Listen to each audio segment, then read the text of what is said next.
Hey guys, Casual Chrono here. As you can probably tell, this is like the fourth video I've made today. I've released two. I have one coming out in a few days. But I'm really excited about the Final Fantasy collab. And I'm noticing in Reddit at least, and actually on Facebook, I've seen a lot of people saying, oh, I'm coming back for this. And some people are like, I'm brand new to this game. Here's the characters I've gotten so far. How do I make a good team, etc. Pretty much all the stuff that we went through when we were first playing the game. So I wanted to make a quick video sharing just a few tips that I've picked up along the way. I can't say I created all these tips. A lot of this was stuff I read on Reddit when I was still learning about the game. But hopefully it helps you all.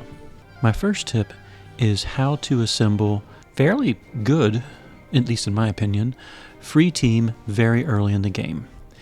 We have Aldo, of course, our main character.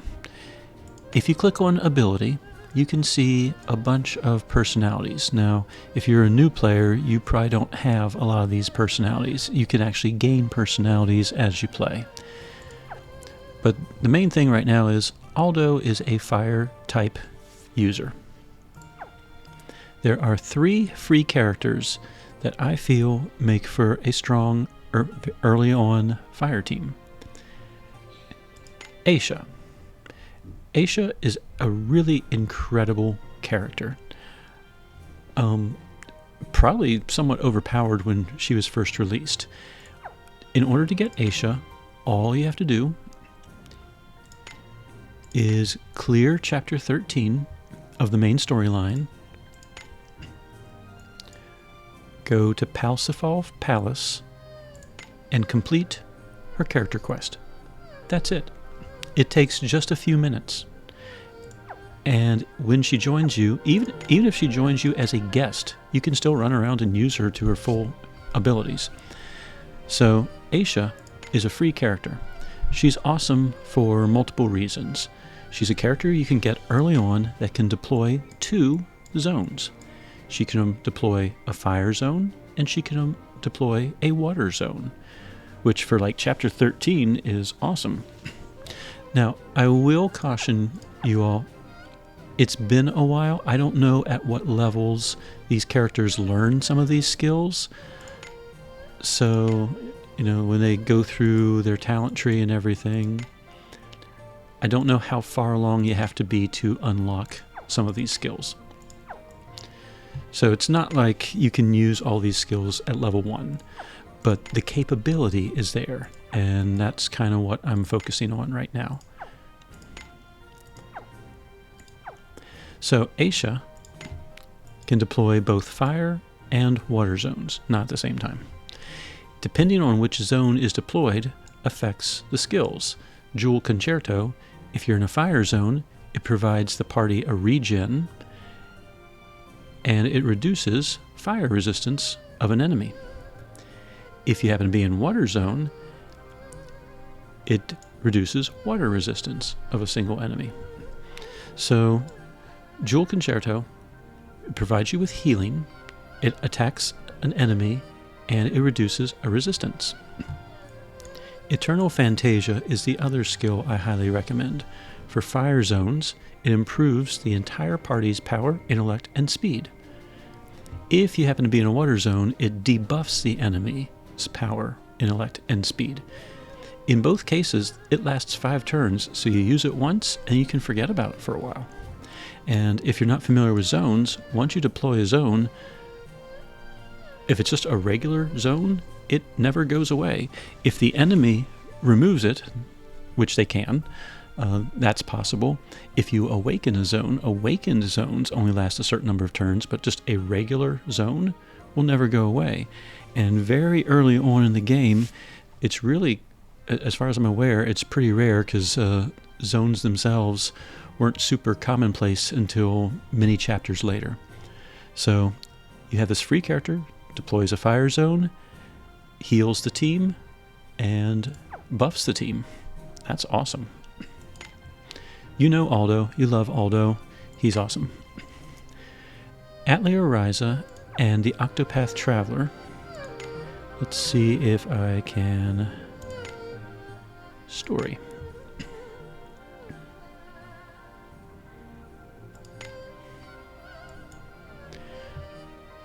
All right, under symphonies, the Crystal of Wisdom and the Secret Castle is the Atelier Ryza Symphony. You can start that as early as having completed Chapter 13, and you can get 3 characters from it: Ryza, Claudia, and Impel. Ryza and Impel, I love. They both have tremendous uses in the game. Claudia, she's cool.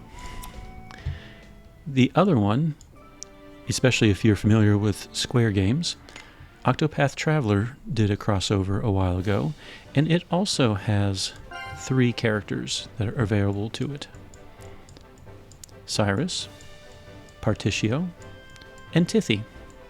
Of the 3, I find Partitio to be the most helpful. But both of those symphonies can be entered as soon as you clear Chapter 13 of the main storyline. If you do, and you get Ryza and Partitio even as guests, they can join your team. Ryza is a fire user. Partitio is a fire user. So all of a sudden, you have 4 people that make up a fire team with someone who can set a fire zone. That's great, particularly at early game. Now, if you run into enemies that are immune or null to fire, this team is not helpful. But if not, this team should be good. Not only are they 4 fire users, but they're balanced. You have a healer. In the case of Partitio, he's actually a tank. If you check skills and go find Boss Has Your Back, it inflicts something called Rage. Rage forces enemies to attack this character first, at least with single target attacks. So Partitio inflicts Rage and provides a 30% damage barrier, and his own physical resistance improves by 50% for 5 turns. Ryza is a damage dealer, and she has a bunch of helpful skills. Eclipse Javelin attacks with a fire magic attack 3 times, and the higher the tactics level gets, the stronger it gets. If tactics level reaches 20 or higher and you use Eclipse Javelin, it also puts pain on the enemy that you're attacking, which is helpful when you get to Grasta. Once you get these characters to reach like 5 stars to get their skills and stuff like that, they synergize. And what does that mean? Right now, I'm going to show you. I do not have anything equipped to any of the characters. I realize that my characters are level 80. And when you first get them, of course, they're level 1.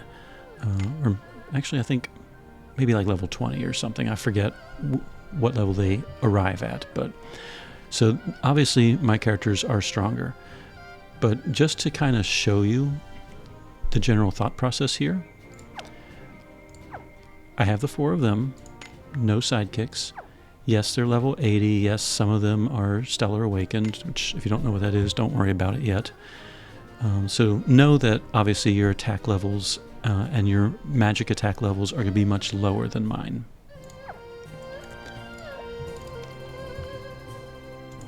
This is a test dummy that you can gain access to much later in the game. Let's kick out the jams. It gives you 5 turns to try and do as much damage to it as possible. So, turn number 1, Aisha, Fire Stance. Aldo can do some type of attack. And that rage mechanic if you have it.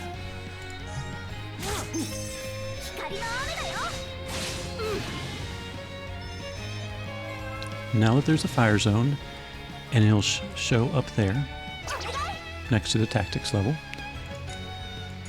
Sunburst will now beef up the party, and all fire attacks will have a little extra damage. So we're going to Volcano Blade, we'll go ahead and Rise a Smash, and Arrow of Fortune.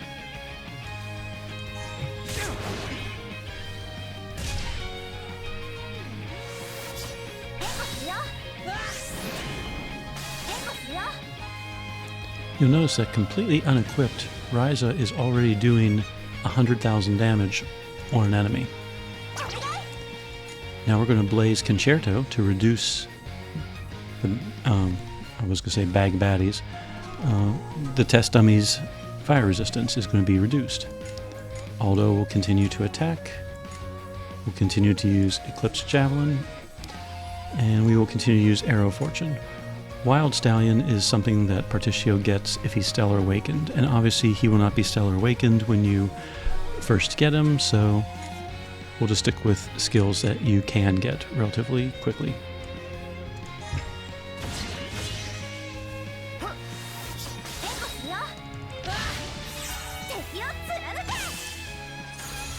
Ryza with her Javelin just did about 750,000 in damage.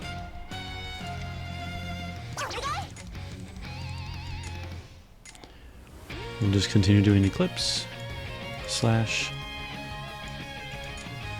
and more Arrows of Fortune.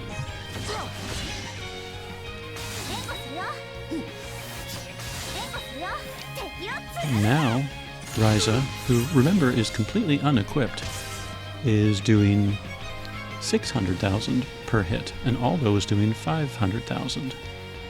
Final turn, Blaze, X/, Eclipse Javelin, and Arrow Fortune again. So no stellar skills, just things that you can get at 5 stars or even less. You notice the team has had a regen going and an MP regen going. Their mana levels are not very high, and we did a significant amount of damage on the dummy. Now again, my team is at anywhere from level 80 to 100, so they have a lot higher attack powers and magic attack powers than you will, having just completed like chapter 13 area. But this team works well. Once he can do rage, he directs the attacks to him. Ryza and Aldo can do massive amounts of damage, and Aisha can heal. So that is one relatively easy to assemble team that you can do as soon as you finish chapter 13. Quite possibly the most important tip I can give you is how you can save your progress guaranteed and not have to worry about like your phone exploding or losing your login information, stuff like that. If you go to menu and choose other, one of the choices in this category will be data transfer settings. Click on it and you will see activate ID transfer. ID transfer is the only surefire way to be able to transfer your game from one device to another. So if you upgrade your phone one day and you need to switch, don't rely on being linked to Google or linked to Facebook or any of those types of methods. They've honestly been proven to be very unreliable.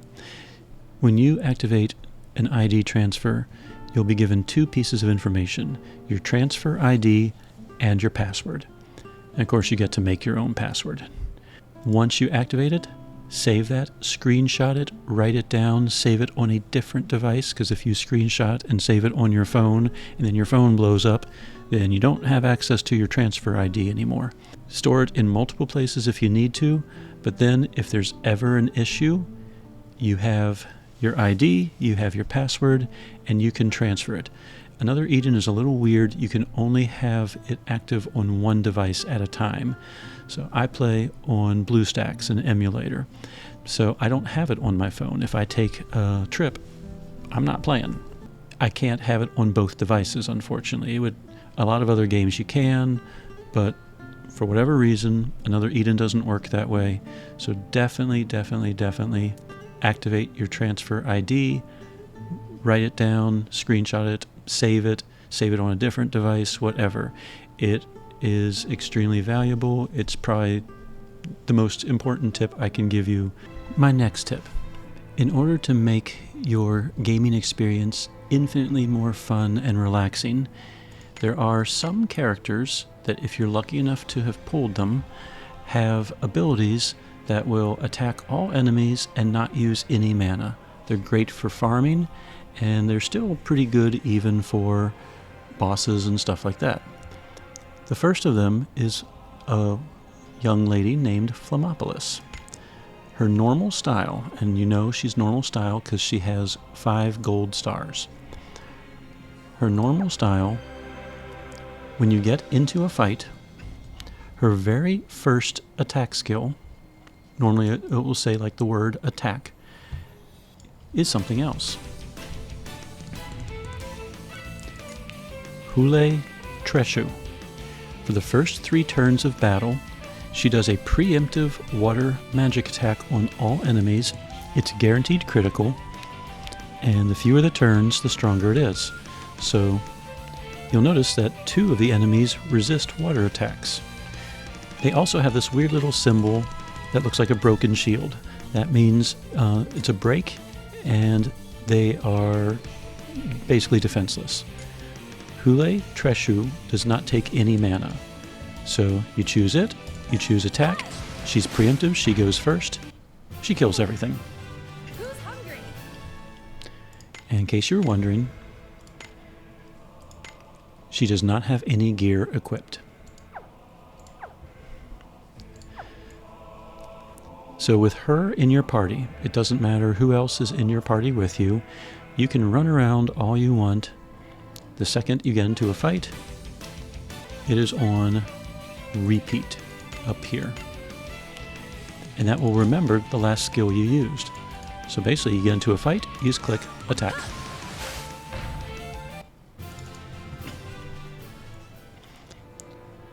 So once again, you run around, you get into a fight, all you have to do is click attack. Trash mobs are finally trash. Because when I first started playing the game, I had a hard time even on trash mobs after I got to, chapters 40, 50, 60, 70. It really got bad around chapters 70, 80, 90 area. And it was a struggle until I discovered that people like Flammopolis existed. So I am sharing that information with you. Flammopolis is one such character. Flammopolis is not the only one. There are a number of characters like that. The next one that I had discovered is Tsubame AS. She's AS because she has bluish white stars instead of yellow stars. And it says Felis Circulus. She also has a 0 MP ability that attacks all enemies at once. Hers is Ninji Rishushin, and she has 3 uses of it.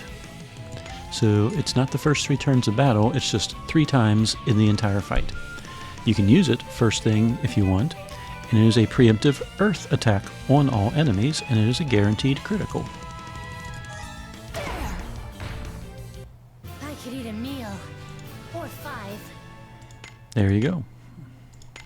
So same concept.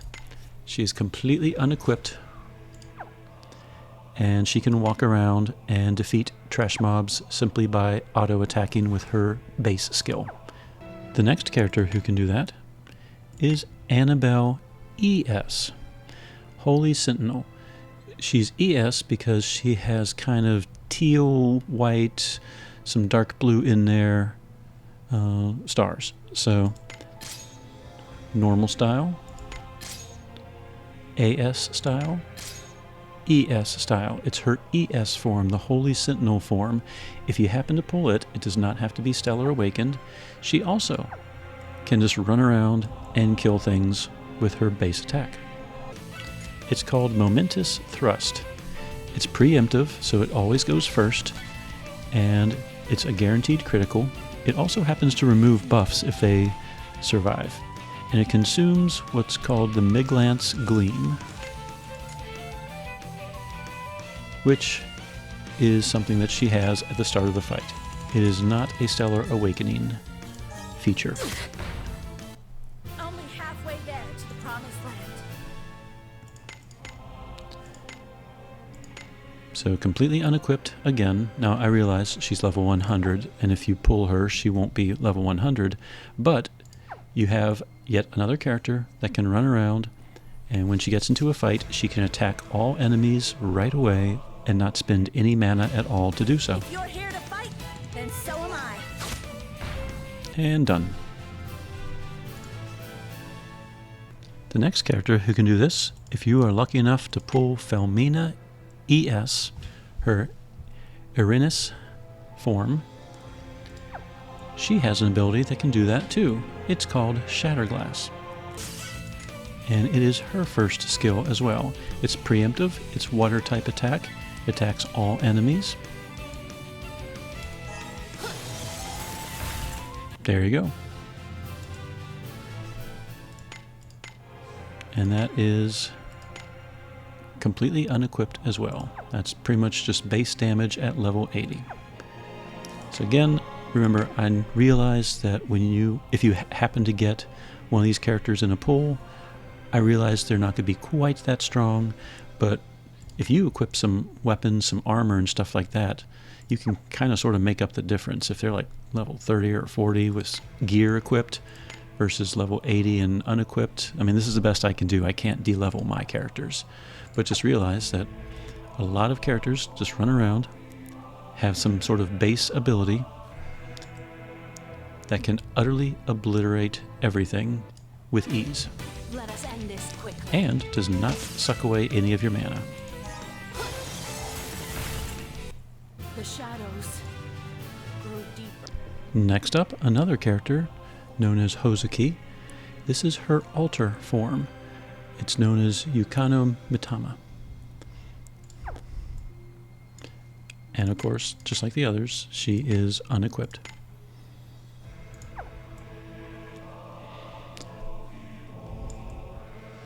And let's get into a fight.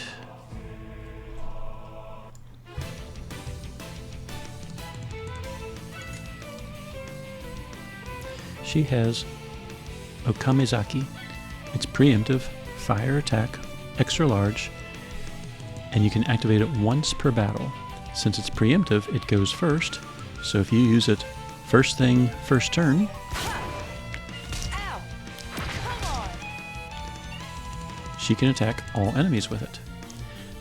Now, unlike some of the others, it was not nearly as strong, so you do have to keep that in mind. If she is one of your very first characters, she'll have no problem with enemies that are lower level, like 20s, 30s, and 40s. It's not super powerful, so as you get into harder content and you happen to be using her, she might not be quite as helpful. That was sad. And I don't even know y'all like that. Next up for our 0 MP farming characters is Ilulu Alter, her Thanatos. Now she has a skill called Animus Dismissus. It's preemptive, it attacks all enemies, it inflicts stun, deploys a stance, and on the first turn of battle consumes 0 MP, and it's a lot stronger. So you do have to equip this skill. With it equipped, go have fun. Say, Animus Dismissus uses magic points 0, preemptive. Good job, everyone. High fives all round. And there you go. Ilulu Alter. Next up is a slightly interesting character. She's known as Tuva Alter, Persephone. She herself does not have a 0 MP attack. However, when the battle starts, all players' MP consumption is 0. It lasts just for one turn, so the rest of the party has 0 MP consumption. So let's take Bertrand, for example. He has the skill called Overbear. It's preemptive, it's a piercing attack on all enemies, but it costs mana, 37. With Tuva in the front line, it will cost nothing. And since it's preemptive, he will go before the enemies.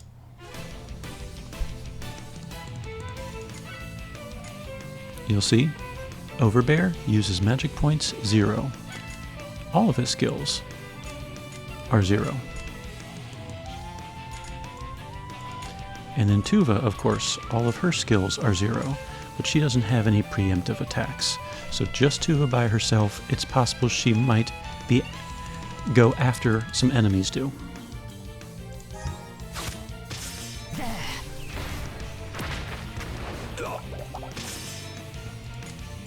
And now, on turn 2, all of the skills cost MP again. So for one turn, just pair Tuva up with someone with a very powerful preemptive attack, and they will take care of the enemies for you. If you have 3 people, all with preemptive attacks, you pretty much got the bases covered on turn number 1. Now there are a lot of other characters that have first turn preemptive attacks that say something like, on the very first turn of battle, the strength is improved by like 5 times or 10 times, things like that. A lot of them do cost mana, however.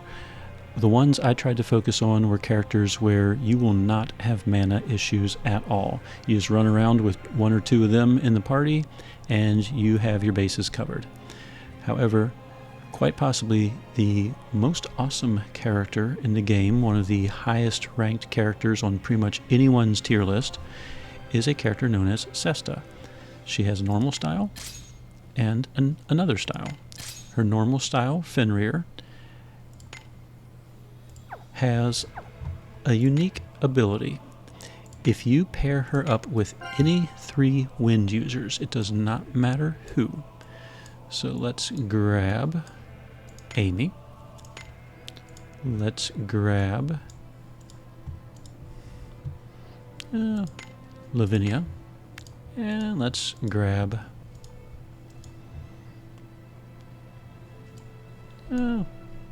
Sayuka. 3 wind users and Sesta. Sesta, her normal style, relies on having any 3 wind users. None of them have to be equipped or anything. If she's paired with 3 wind users, she automatically deploys an awakened wind zone. When she is in an awakened wind zone, she gets 1 stack of Divine Wolf, and it allows her to do an attack called Twin Blade Wolf. It is not preemptive, so keep that in mind. It is possible that a fast enemy can outspeed her. Listen, these are the cries of the voiceless. And that isn't the full animation. She has a lot more to do. But as long as she stays in that awakened wind zone, she can keep doing that attack over and over again. It costs 0 mana, and the final hits are very, very powerful and very barrier piercing. If you are fighting an enemy that has a barrier and a couple million hit points, a very naked Sesta can obliterate that enemy with ease. Her another style, Sesta AS, Vanagander, or Vanagander, I'm not quite sure how it's pronounced. Let's remove that equipment as well. It also has a Twin Blade Wolf, but it does not rely on wind users.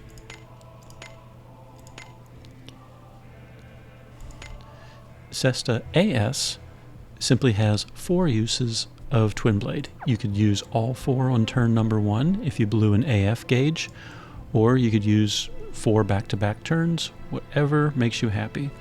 In order to get more stacks of Divine Wolf, she has to hop to the back row, restore them, and then hop to the front row. However, it does the same thing. It uses 0 mana. All you have to do is attack, and she will attack all enemies. And that was just the opening sequence. The reason Sesta is so powerful is basically what kind of enemies she can obliterate. So let's go to Lightspark Hollow. We're now in chapter 90s.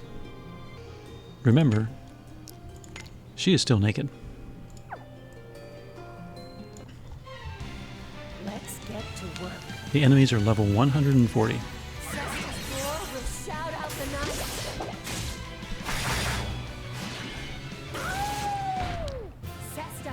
They're wiped out.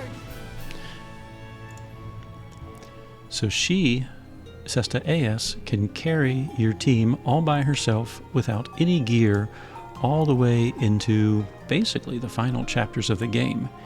Geared, she will carry you through the whole game. She's pretty much the gold standard for farmers because her final 2 attacks are so powerful and they attack all enemies. So if you happen to pull either form of Sesta, congratulations, you have a very easy game ahead of you. Now the characters I listed, that's not a 100% complete list. There's some Stellar Awakened characters that have that ability, and there's just a few others here and there. But the ones I highlighted have preemptive attacks. Not all of them have preemptive. And once you set up repeat, if you have more than one character in the party, you can walk around with ease, not have to worry about trash anymore, with absolutely minimal gear.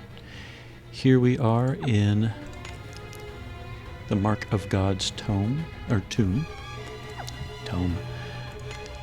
And I have Subami, Flammopolis, who the 2 of them, they were my go-tos for dozens of chapters. I had the 2 of them. They made life so much easier. Miyaki's Fists and 3 Power of Gaias. Miyaki's Staff, 3 Power of Currents. Now this is not endgame gear or Grasta by a long shot, but when you're starting off, when you finally access Grastas, you don't have that many to choose from.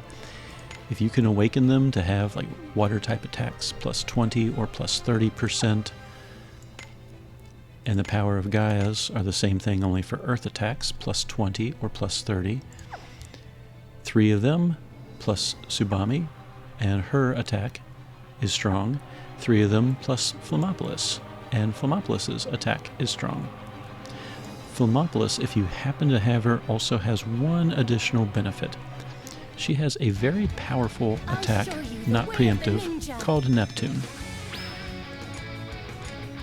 It attacks all enemies, it's a guaranteed critical. It will stun Flammopolis in the process.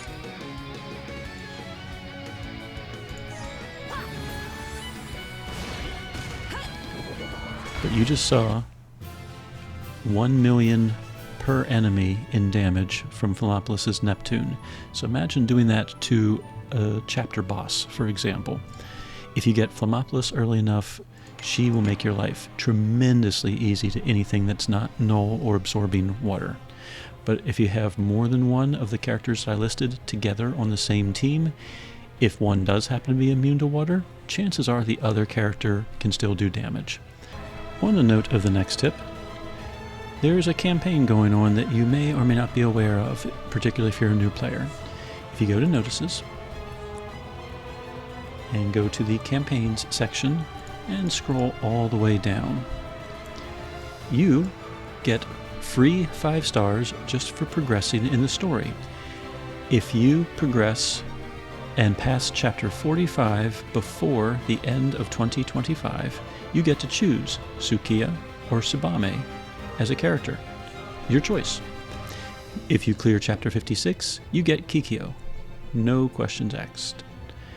Clear chapter 67, you have a choice between Yukino or Hina. And if you clear chapter 75, you have a choice between Nakoko or Garum Barrel. Now, a lot of your choices will probably depend on who you may have acquired. For example, if you've already pulled Subami, the obvious choice would be Sukiya. Between the two, just me personally speaking, Sukiya is probably the stronger one in the long run, but you just saw how easy Subami Alter made life. If you are struggling on trash mobs, if you choose Subami, the normal style, you can collect her treatises, you can awaken alternate characters. How do you do this? If you go to Space-Time Rift, and this should be part of the storyline, so I don't remember when I first discovered it, but I don't remember it being hidden or anything. If you go into the inn here and talk to Lady Mid, if you own one style of someone, for example, I have Faran, I have her 4-star, I happen to have collected her treatises from dungeons. I have 5 chant scripts, 30 prayers, and 90 murmurs. If I just click the use button, I will gain her AS style. It doesn't cost money, doesn't cost stones, nothing. If you simply collect the required materials, you have access to any character as long as you have one of their forms. If you don't have enough of their stuff, they'll show up here. But when you go to try and select them, it will say, hey, you have 0 of these treatises. You need to go off and find 5 of them. You can get treatise drops from any red key or green key dungeon when you get to that point in the game.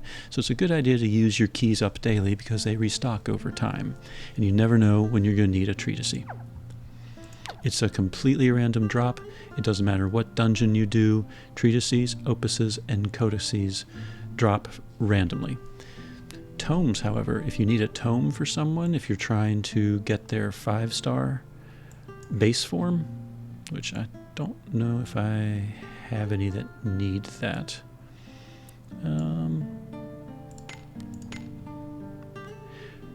If you're going from a 4-star base form to a 5-star base form, you just need one single tome.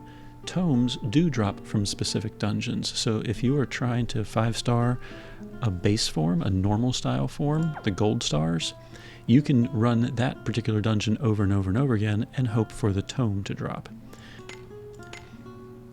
So for example, if I wanted Uella at 5 stars, I could look up which dungeon drops the Lazuli Media Tome and run it over and over and over until at least one drops. That's all you need. Once you have one tome and the appropriate number of scripts, you can go see Lady Mid, and boom, you get your 5-star character. If you have been collecting your treatises and you have 5 chants and 30 and 90 scripts, as long as you have one form, it doesn't have to be a 5-star. Obviously, I have Uella at 4 stars, but that's all I need. I just need the character. Once you have the character, you have access to every other form that character can possess. So, for example, Xian has 3 forms: normal style, another style, and an extra style. As long as you have one of those 3 forms at any star level, you can access the other 2. And if you're lucky with drops from dungeons, you could access them pretty quickly. Do a little bit of research, figure out which characters maybe are worth upgrading, because there are a lot of 5-star characters that are kind of worthless. Going back to the campaign note, if you want Tsubami AS for easy farming, once you clear Chapter 45, you could choose Tsubami normal style and then go see Lady Mid and Sidegrader to the AS form. As a teacher, I can think of 300,000 different things I'd love to share with you all. I guess part of the nature of being a teacher. But I don't want to drag this video out too long. So I kind of took some time. I thought back to what I struggled with, what I did not enjoy when I was playing the game. My biggest issues when I was leveling up, until I discovered characters like Philoppolis and Tsubami AS had those preemptive all-enemy MP free attacks. Until I discovered that, I was getting a little frustrated having to swap characters into the back row, restoring up mana, swapping back to the front row. It was not too much fun. So definitely try to prioritize finding someone that can make farming easier. The transfer ID has helped me multiple times. There's been times where I downloaded an APK that did not go over so well, and I had to reinstall. And I needed that transfer ID. So definitely get the transfer ID. And above all, this game is in a lot of ways very casual friendly. Don't let anyone else tell you how to play the game. If you want to spend your time leveling, great. If you want to spend your time farming, great. If you want to spend your time exploring all the side stories and ignoring the main story, great. Go for it. The game has made it so that a lot of these side stories can be accessed very early on, including collabs. So, and a lot of the collabs come with free characters that really help. You know, when I was playing 3 or 4 years ago, pretty much all we had were the very earliest ones. We didn't have any of this newer stuff. And I guarantee a lot of these characters probably would have made the game a lot easier for me. So, you know, spend some time, discover Atelier Ryza. I actually have like 10 Atelier games on Steam right now. I love the series myself. And I liked Octopath Traveler too. So, you know, if you want to spend your time doing Mythos, great. Ensembles, great. If you want to ignore some of this stuff, great. It's not required. So play at your own pace, do what you want to do, get what you want out of the game. Keep it fun for you. That's probably, next to maybe the transfer ID, that's probably my biggest advice. Have fun. It's a game. Enjoy it. If you need help, ask here, ask in Reddit, ask in Discord, anywhere else that you might go for information for the game. Facebook, GameFAQs, other locations, other YouTube channels. It's a very helpful community, and I think if you like role-playing games and you like this type of genre, I think this game is really, really awesome. As I said, I tried to cover the things that I struggled with in this video so that hopefully you don't have to. So I hope this helps. Casual Crono, signing out.